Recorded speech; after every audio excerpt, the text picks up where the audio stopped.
আসসালামু আলাইকুম এভরিওয়ান। সবাই কেমন আছেন? Welcome to my daily blog.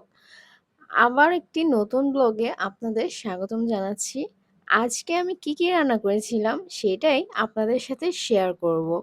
তো আজকে আমি রান্না করেছিলাম কাচকি মাছের চচ্চড়ি আর চিংড়ি মাছ দিয়ে লাউ। এটা আমাদের বাসায় সবাই পছন্দ করে। চিংড়ি মাছ দিয়ে লাউ অনেক ফেভারিট আমার। আর কাচকি মাছের কথা তা আর কি বলবো? এইটা তো গরুর মাংসের স্বাদকেও হার মানিয়ে দেয়। তো চলুন আপুরা আপনাদের সাথে রেসিপিটা শেয়ার করি। প্রথমেই আমি লাউ বসিয়ে দিয়েছিলাম। একটা কড়াইতে তেল গরম করে তাতে আমি পেঁয়াজ কুচি আর ২ টা কাঁচামরিচ ফালি দিয়ে দিয়েছি। তারপর তাতে আমি ৫-৬ টা বা ৭-৮ টার মতো হবে চিংড়ি মাছ দিয়ে দিয়েছি।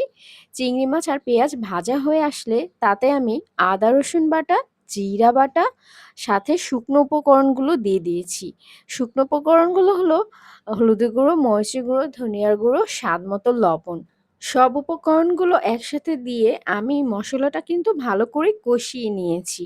এখন আমি লাউটা অ্যাড করে দিব। লাউ অ্যাড করে আমি লাউটা কিছুক্ষণ কষিয়ে নিব।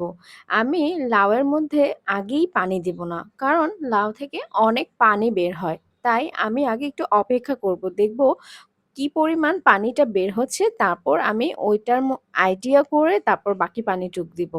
তো এই তো আমার লাউটা কষানোর জন্য আমি ঢেকে দিলাম আর আরেকটা চুলায় আমি কাচকি মাছের চচ্চড়িটা বসিয়ে দিয়েছি। আমি এখন তেল গরম করে তাতে পেঁয়াজ কুচি দিয়ে দিয়েছি। এদিকে আমি লাউতে কিন্তু কষানো হয়ে গেছে পানি এড করে দিয়েছি। যাই হোক এখানে আমি কাচকি মাছের চচ্চড়িতে মসলাগুলো এড করে দিচ্ছি।